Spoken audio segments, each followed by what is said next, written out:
दोस्तों नमस्कार। देश प्रदेश व दुनिया की तमाम बड़ी खबरों में आपका स्वागत है। आगे बढ़ने से पहले आइए एक नजर डालते हैं आज की बड़ी सुर्खियों पर। गुरु पूर्णिमा पर छात्रों ने की प्रिंसिपल की हत्या। महिला सैफ का सरकारी टीचर ने किया रेप। हरियाणा में आए भूकंप के जबरदस्त झटके। हरियाणा सरकार को लगा यूपीएससी का झटका। पिता ने की टेनिस खिलाड़ी की हत्या। लोग मारते थे ताना की बेटी की कमाई खा रहा है। पीरियड्स की जांच के लिए लड़कियों के उतरवाए कपड़े प्रिंसिपल को किया गिरफ्तार। 6 साल की बच्ची की शादी पर मचा बवाल। दूल्हे की उम्र 45 साल। हरियाणा की 3 इंटरनेशनल महिला पहलवान फंसी डोप केस में।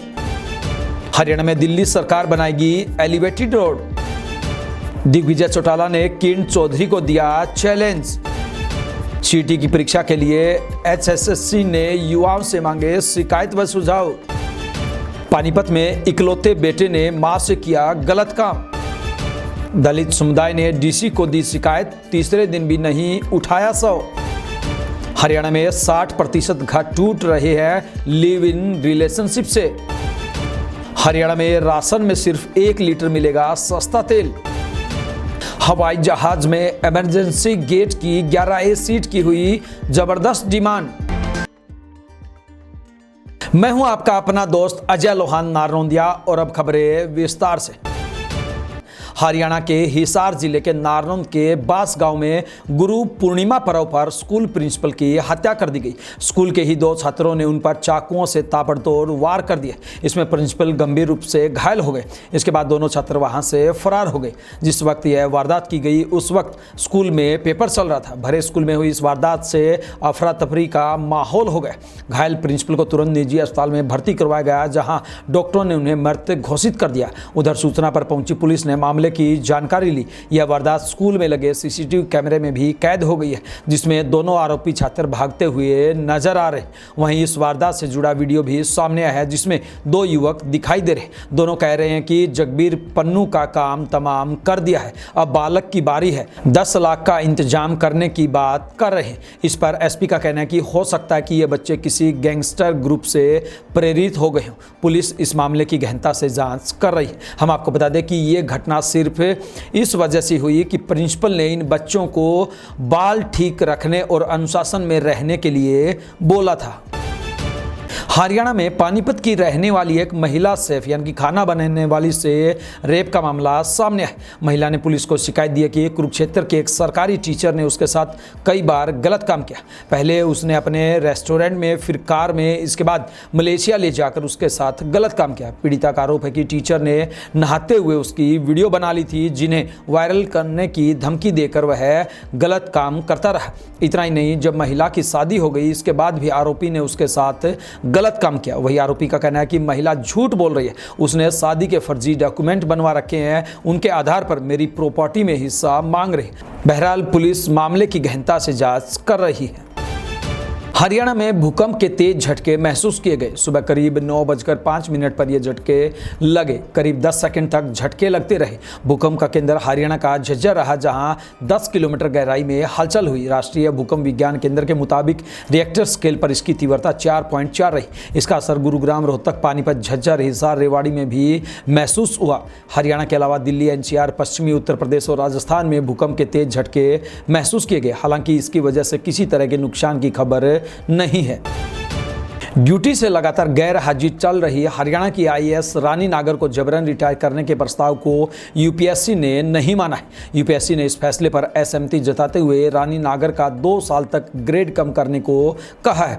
इस संबंध में केंद्रीय कार्मिक एवं प्रशिक्षण मंत्रालय को भी पत्र भेजा गया है, मगर इसमें असहमति का कोई कारण नहीं बताया। उधर सरकार ने भी यूपीएससी की सलाह पर असहमति जताई और दोबारा कंपल्सरी रिटायरमेंट का प्रस्ताव मंत्रालय को भेज दिया। मंत्रालय ने कुछ संशोधन करने की बात कहते हुए सरकार को प्रस्ताव वापस लौटा दिया। मंत्रालय से प्रस्ताव वापस आने पर हरियाणा सरकार ने अब आगे की तैयारी करनी शुरू कर दी है। इस संबंध में रानी नागर को भी पत्र भेजे गए हैं। हरियाणा के गुरुग्राम में टेनिस खिलाड़ी राधिका यादव की जान ले ली। जी हां, आरोप है कि उसके पिता ने ही गोलियां मारकर उसकी जान ले ली। वारदात दोपहर को उस वक्त हुई जब बाप बेटी घर में अकेले थे। आसपास के लोगों ने उनके मकान से 3 बार गोली चलने की आवाज़ सुनी तो दौड़कर मौके पर पहुंचे। देखा कि राधिका खून से लथपथ कमरे में पड़ी थी। उसके पिता पास में ही बैठे थे। लोगों ने तुरंत राधिका को अस्पताल पहुंचाया, जहां डॉक्टरों ने उसे मृत घोषित कर दिया। उधर सूचना मिलते ही पुलिस भी तुरंत मौके पर पहुंच गई। पुलिस ने आरोपी पिता को हिरासत में लिया। मौके से लाइसेंसी रिवॉल्वर भी बरामद हुआ। पुलिस ने राधिका के शव को कब्जे में लेकर पोस्टमार्टम के लिए भेज दिया। पुलिस की शुरुआती जांच में सामने आया कि राधिका टेनिस एकेडमी चलाती थी, जिससे बढ़िया कमाई हो रही थी। उसके पिता को लोग ताने मारते थे कि बेटी की कमाई खा रहा है। इसी से परेशान होकर पिता ने एकेडमी बंद करने को कहा था, लेकिन राधिका नहीं मानी। इसी वजह से उसकी जान ले ली। महाराष्ट्र के ठाणे के एक प्राइवेट स्कूल में कक्षा 5 से 10 तक की बच्चियों के कपड़े उतरवाकर चेकिंग की गई। बच्चियों ने अपने पेरेंट्स को बताया कि स्कूल के टॉयलेट में खून के धब्बे मिले थे, जिसके बाद सभी लड़कियों को कन्वेंशन हॉल में बुलाया गया और प्रोजेक्टर पर इसकी तस्वीरें दिखाई गई। इसके बाद लड़कियों से पूछा गया कि किस किस को अभी पीरियड्स हो रहे हैं। जिन लड़कियों ने हाँ में जवाब दिया, उनकी उंगलियों के निशान लिए गए। जिन लड़कियों ने ना में जवाब दिया, उन्हें बारी बारी से टॉयलेट में ले जाकर एक एक करके उनके कपड़े उतरवाकर प्राइवेट पार्ट्स की जांच की गई। पेरेंट्स की शिकायत के बाद पुलिस ने प्रिंसिपल को हिरासत में ले लिया है। अफगानिस्तान के हेलमंद प्रांत में 6 साल की एक बच्ची की शादी 45 साल के एक युवक से कर दी गई। शादी की तस्वीरें सामने आने के बाद खुद तालिबान अधिकारी हैरान रह गए और बच्ची को उसके ससुराल ले जाने से रोक दिया। हालांकि तालिबान अफसरों ने यह भी कहा कि जब वह 9 साल की हो जाएगी तब उसे पति के घर भेजा जा सकता है। दूल्हे ने बच्ची के परिवार को पैसे देकर यह रिश्ता तय करवाया। शादी हेलमंद के मरजा जिले में हुई। इसके बाद पुलिस ने बच्ची के पिता और दूल्हे को गिरफ्तार कर लिया, लेकिन अब तक किसी पर आपराधिक मामला दर्ज नहीं किया गया है। हरियाणा की 3 इंटरनेशनल महिला पहलवान डोप केस में फंस गई। देश की जानी मानी रेसलर रितिका हुड्डा, मुस्कान नांदल और नीतिका के डोप टेस्ट पॉजिटिव मिले हैं। तीनों हरियाणा के रोहतक जिले की रहने वाली। डोप टेस्ट सैंपल पॉजिटिव मिलने से इनकी मुश्किलें बढ़ गई हैं। दिल्ली सरकार हरियाणा में एलिवेटेड रोड बनाने जा रही है। इसके लिए दिल्ली सरकार की ओर से हरियाणा सरकार से एनओसी मांगी गई है। 20 किलोमीटर लंबे इस एलिवेटेड रोड को दिल्ली की सीएम रेखा शर्मा बवाना से इंदरलोक तक जोड़ने की इच्छुक है। इस पूरे प्रोजेक्ट को national highway authority of India यानी कि NHAI पूरा करेगा। इस एलिवेटेड रोड को बनाने के लिए करीब 3000 करोड़ रुपए दिल्ली सरकार खर्च करेगी। यह रोड 2 लोकसभा 18 विधानसभा क्षेत्रों को कवर करेगा। दिल्ली सरकार की इस एलिवेटेड रोड से सोनीपत सीधे कनेक्ट हो जाएगा। इस रोड से हरियाणा के लोग सीधे दिल्ली के बीच इंदरलोक में पहुंच जाएंगे। यहां से ISBT, Karol Bagh, Connaught place यहां से ज़्यादा दूर नहीं रहेगा। जननायक जनता पार्टी के युवा प्रदेश अध्यक्ष दिग्विजय सिंह चौटाला ने राज्यसभा सांसद किरण चौधरी को मंच से खुला चैलेंज दिया। दिग्विजय चौटाला ने कहा कि ये कहते थे कि शराब घोटाला हो गया, रजिस्ट्री घोटाला हो गया।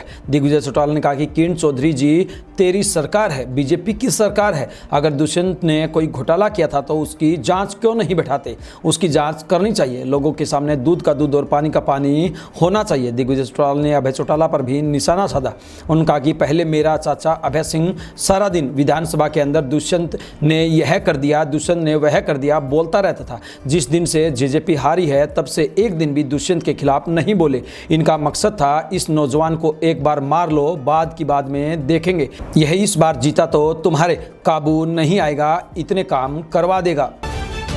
हरियाणा कर्मचारी चयन आयोग ने युवाओं से कॉमन एलिजिबिलिटी टेस्ट यानी कि CET में आने वाली समस्याओं व सुझाव मांगे हैं, जिसके लिए युवाओं को गूगल फॉर्म भरना होगा, जिसके द्वारा समाधान किया जाएगा। इसके लिए 13 जुलाई तक गूगल फॉर्म भरकर समस्या व सुझाव दे सकते हैं। शिकायत देने वाले को नाम, मोबाइल नंबर, पता, जिला व अपनी शिकायत दर्ज करवानी होगी। बता दें कि HSSC ने CET की परीक्षा की तिथि घोषित की है, जो 26 व 27 जुलाई को प्रदेश भर में होगी। हरियाणा में CET एग्जाम पास करने के बाद ही सरकारी नौकरी मिलती है। ऐसे में 3 साल बाद हो रही इस एग्जाम में शामिल होने के लिए 13.47 लाख युवाओं ने आवेदन किया है। हरियाणा कर्मचारी चयन आयोग के चेयरमैन हिम्मत सिंह ने सोशल मीडिया पर लिखा कि जैसा कि आप सभी को पता है कि आगामी 26 और 27 जुलाई को CET 2025 की परीक्षा आयोजित होनी है। उसी संदर्भ में आप सभी की सुविधा के लिए एक फॉर्म बनाया गया है, जिसमें आप CET 2025 की परीक्षा को लेकर अपनी समस्या अथवा सुझाव आयोग तक भेज सकते हैं। आइए बात करते हैं कलयुगी बेटे की एक घिनौनी करतूत की। जी हां, पानीपत जिले के गांव में बेटे द्वारा अपनी 50 वर्षीय सगी मां के साथ गलत काम किए जाने का मामला सामने है। नशे के आदि आरोपी का 4 साल पहले अपनी पत्नी से तलाक हो चुका है। 8 जुलाई की रात को वह घर पर शराब पीकर आया और मां के साथ गाली गलौज करने लगा। इतना ही नहीं, उसने मां के साथ जबरदस्ती करते हुए गलत काम किया। विरोध करने पर मां को पीटा। अगली सुबह महिला ने अपनी बेटियों व बाहर गए पति से इस बारे में बात की और फिर मामले की शिकायत पुलिस को दी। पुलिस ने शिकायत के आधार पर आरोपी के खिलाफ विभिन्न धाराओं में केस दर्ज कर लिया है। हरियाणा में हिसार के 12 क्वार्टर एरिया में बर्थडे पार्टी के दौरान युवक की मौत के मामले में तीसरे दिन भी परिजनों ने युवक का शव नहीं उठाया। नागरिक अस्पताल में दलित समुदाय के लोग व परिजन अपनी मांगों को लेकर धरने पर बैठे हैं। इस मामले में दलित समुदाय के प्रतिनिधिमंडल ने डीसी अनीश यादव से मुलाकात कर पूरे मामले की जुडिशरी जाँच कराने की मांग की है। प्रतिनिधिमंडल ने डीसी से कहा कि वह तब तक शव का अंतिम संस्कार नहीं करेंगे जब तक उनको न्याय नहीं मिल जाता। दलित समुदाय का कहना है कि जब तक आरोपी पुलिस कर्मियों को सस्पेंड और परिवार को 1 करोड़ का मुआवजा नहीं मिलेगा तब तक वह धरने से नहीं उठेंगे। वहीं परिजनों का कहना है कि एसटीएम थाना प्रभारी समेत 2 चौकियों के प्रभारियों और डीवीआर ले जाने वाले पुलिसकर्मियों पर हत्या का केस दर्ज होना चाहिए। हरियाणा में 60% घर लिव इन रिलेशनशिप की वजह से टूट रहे।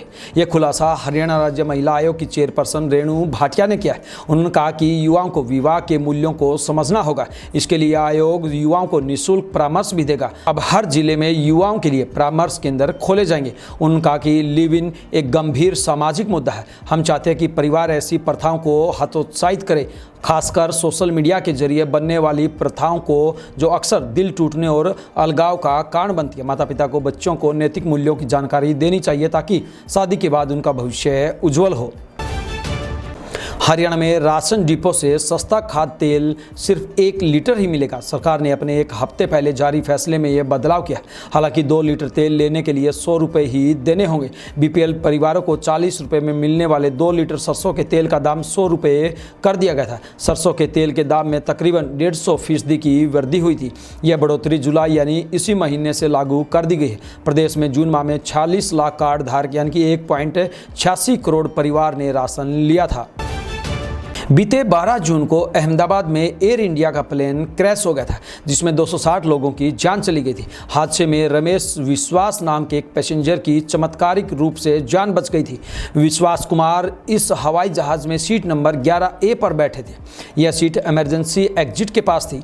इसके बाद से ही इस सीट की डिमांड बढ़ गई है। हवाई पैसेंजर अब इस सीट के लिए एक्स्ट्रा चार्ज देने को तैयार है।